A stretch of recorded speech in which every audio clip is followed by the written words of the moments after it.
नमस्कार मंडळी. ओम नमः शिवाय. हर हर महादेव. ओम नमः शिवाय. ओम नमो भगवते वासुदेवाय नमः. भगवान भोलेनाथांच्या, भगवान विष्णूंच्या कृपेने तुमच्या सर्व इच्छा मनोकामना पूर्ण होणार. नमस्कार मंडळी. तर आज आपण अधिक मासाचा 9वा दिवस म्हणजेच आज आपण बघणार आहोत की अधिक मास महात्म्य अध्याय 9वा. हा अध्याय पठण केल्यामुळे किंवा श्रवण केल्यामुळे आपल्या आयुष्यातील दुःख, दारिद्र्य, गरिबी व दूर होते व घरामध्ये सुख, शांती, समृद्धी येते. त्यामुळे व्हिडिओ स्किप न करता शेवटपर्यंत जरूर बघा आणि चॅनलवरती नवीन असाल तर नक्की सबस्क्राईब करा आणि तसेच कमेंट बॉक्समध्ये ओम नमो शिवाय किंवा ओम नमो भगवते वासुदेवाय नमः लिहायला विसरू नका, जेणेकरून आपल्याला देखील भगवान भोलेनाथांचा आणि भगवान विष्णूंचा आशीर्वाद नक्कीच प्राप्त होईल. तसेच अधिक मास महात्म्य अध्याय 9वा. श्री गणेशाय नमः. नमो गणेशा श्री गणराया, वंदोनी मी तुझ्या पाया. चालवित असे पुढे कार्या, या लेखन सेवेच्या माये शारदा सरस्वती. उभी पाठीशी भगवती, तेच धरुनी माझे हाती. लेखनही चालविते बंधू जाता श्री गुरुनाथा. वरद हस्त ठेविते माथा, म्हणती चाल पुढे नता. असे उभा मी पाठीस पुढे, चालवी निवेदास. नारद पुस्ती नारायणास, मेधावतीच्या पुढील कथे आता सत्वर निवेदा. नारायण म्हणती मेधावती, विप्रकन्या दुखी कष्टी. एकतची राहत असे शेवटी दुःख आपले शोषित. कर्मधर्म संयोगाने एकदाच त्याच मार्गाने जात असता दुर्वास. मुनी आले त्या अरण्यात, तेव्हा मेधावी मुनी ब्राह्मणाची आठवण आली दुर्वास. त्याची चौकशी करीत ते त्याशी आले घराजवळ. त्या विप्राधान कळता कन्या, त्याची एकुटी उरली. दुःख सागरीची का बुडाली असे सांत्वन कराया कृष्ण म्हणे दुर्वास कोपिष्ट काय सांगू त्याची. त्याच इंद्रही झाले दर्शना, भयभीत घाबरे पुढे. यावर यापुरे अर्जुना, तुझ्या मातेने जिंकले दुर्वास. सेवाव्रताने प्रसन्न होनी वरदानाने भरले. ओंजळ कुंतीचे त्रिदर्शकाने, नावाची विद्या मंत्राने देवास. बोलावया दुर्वास, दुर्वेस प्रसन्न होऊन या दिली कुंती. मातेस ते दुर्वास, एक दिनी मजवती. क्रोधावनी मज सवते रुक्मिणी, जोडते झाले रथास. अथवा परिते आम्हा उभया, रथासियाच्या जोडून या. वरिया रुडे दुर्वास राया, ओढा म्हणती म्हणतसे. रथासी आम्ही मानुनी, धर्मनिष्ठ ओढितो. झाले रथाती उभयता कष्टिलो, अतिते रथासी. त्या ओढता तेने माझ्या धर्मपत्नी व्याकुळ झाली. तहानली ती करिता पाणी पाणी, जीव माझा कळवळे. तव मी काय केली मात, अंगुष्ठे धरुणी दाबीत भोगवती नदी. तिथ प्रगट केली क्षणात, त्या पाण्याची धारणे मकी पडली. ती रुक्मिणीच्या जलप्राशून झाली सुखी भरया.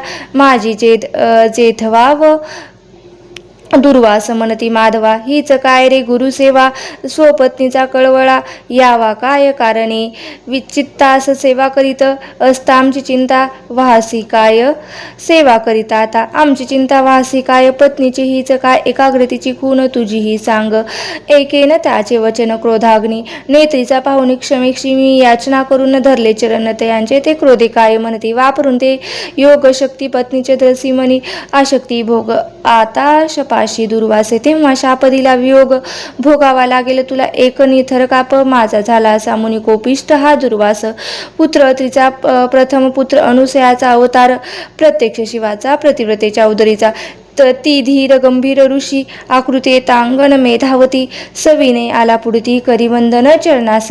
तिने पद प्रलाक्षण केले शीतल जल घालून. भव पुष्पे पदी वाहून केले साष्टांग प्रणिपात. नमो म्हणे मी करी प्रार्थना, मी न जाणे स्वागत. खुणावेळी वाकुडी सेवाधान गोड मानुनी. ऋषीवरा चुकले माकडे, जरी लेकुर तरी करवा. अवेरे मी अज्ञाने दुःख भोगू सेवा ती काय.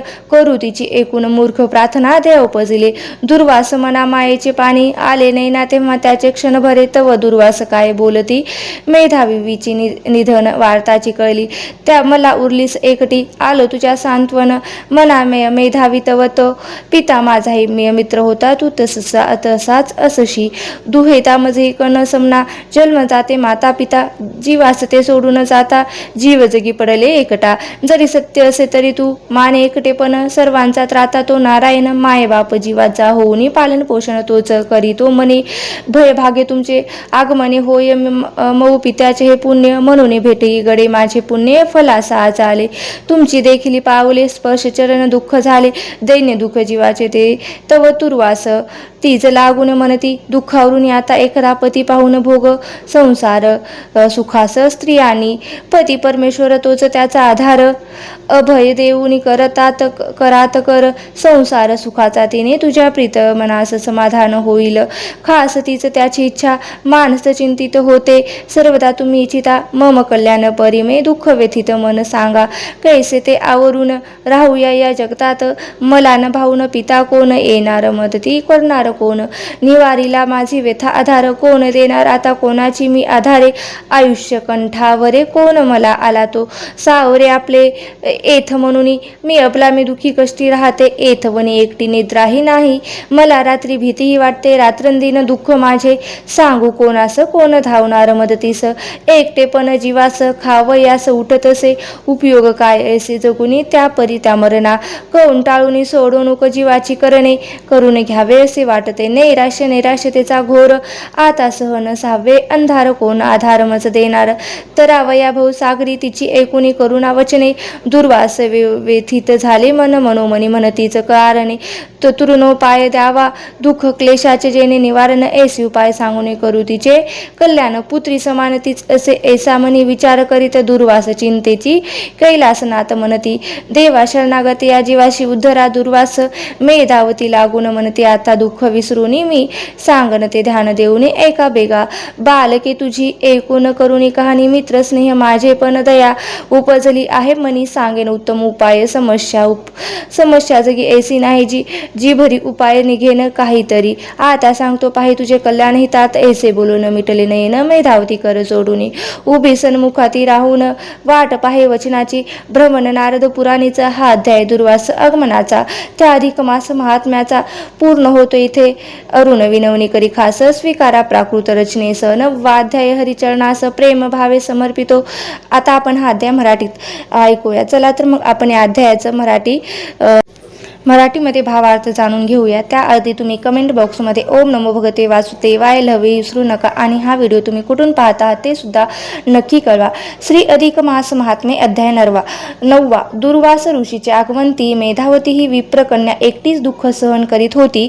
दिवस काढत होती. त्याच वेळी एक दिवस अचानकपणे त्यांच्या वाट्याने भ्रमती करत जात असताना दुर्वास ऋषी हे त्या भागात आले.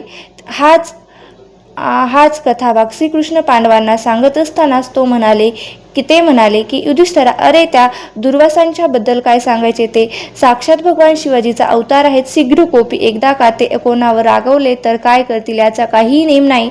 त्याच्या दर्शनासाठी सुद्धा त्यांच्या पुढे जाण्यासाठी इंद्र घाबरत असे. पण अर्जुना, तुझी माता कोणती इने मात्र या ऋषींची सेवा करून त्यांचे मन जिंकले होते.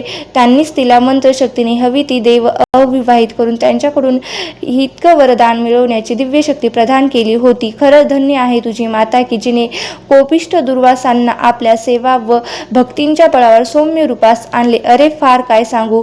तुम्ही सारे देव आणि मानव मला देवता मानता, माझी पूजा कर. दुर्वास ऋषींनी मला आणि माझ्या पत्नीला रुक्मिणीला त्यांच्या रथास घोड्यासारखे जुंपले आणि त्यांनी स्वतः रथावर विराजमान झाले आणि त्यांनी आम्हा दोघांना तो रथ वडायला लावला. ज्येष्ठाने आणि गुरुतुल्यांचे आज्ञापालन स्वधर्मचरण म्हणून आम्ही दोघांनी तो रथ ओढला आहे. आणि त्यामुळे माझी पत्नी रुक्मिणी कष्टी झाली. तहानीने तिच्या घशाला कोरड पडले. तेव्हा मी माझ्या योगशक्तीचा वापर करून पायाच्या अंगठ्याने जमीन दाबून भोगवतीचे नदीचे जल वर काढले. तिची तहान भागवली व या गोष्टीचा दुर्वासांना राग आला. मी पत्नी प्रेमीसाठी पत्नी प्रेमापोटी योगशक्तीचा वापर केला म्हणून त्यांनी मला पत्नी योगाचा शाप दिला असे आहे. हे दुर्वास तिथे आले. त्याने मेधावीबद्दल चौकशी करताना तो मरण पावल्याचे आणि आता त्याची ती कन्या मेधावती ही एकटीच असल्याची वार्ता त्यांना कळाली. तेव्हा दुर्वास हे मेधावतीची भेट घ्यायला मुद्दाम तिच्याकडे आले. त्याने तिची मोठ्या प्रेमाने चौकशी केली. तेव्हा तिने मात्र डोळ्यात पाणी आणून त्या पितृतुल्य ऋषींना आपली करुण कहाणी सांगितली. आता मला तर जगण्यातही काही आशा वाटत नाही असे ते म्हणाले. तेव्हा दुर्वासाने तिची समजूत काढत तिला तू लवकरच एखाद्या सुयोग असा वर पाहून विवाह कर आणि सुखाने संसार कर असा तिला सल्ला दिला. तेव्हा दुर्वास मेधावतीला म्हणाले की बाळे तुझे कल्याण व्हावे या हेतूने मी आलो आहे. आता काही मुलाचा सल्ला देणार आहे तो लक्षपूर्वक ऐकून घे असे म्हणून तिच्या समस्येवर उपाय शोधण्याच्या हेतूने दुर्वासाने डोळे मिटले. मेधावती आता ते काय सांगणार याची मोठ्या आतुरतेने वाट पाहू लागली आहे. इथे ग्रहद नारदी पुराणीचा अधिक मास महात्म्याचा 9वा अध्याय पूर्ण होतो. तुम्हाला जर हा अध्याय आवडला असेल किंवा कथा आवडली असेल तर नक्की चॅनलला सबस्क्राईब करा आणि आपल्या मित्रपरिवारासोबत नक्की शेअर करा. धन्यवाद. श्री स्वामी समर्थ. जय जय स्वामी समर्थ.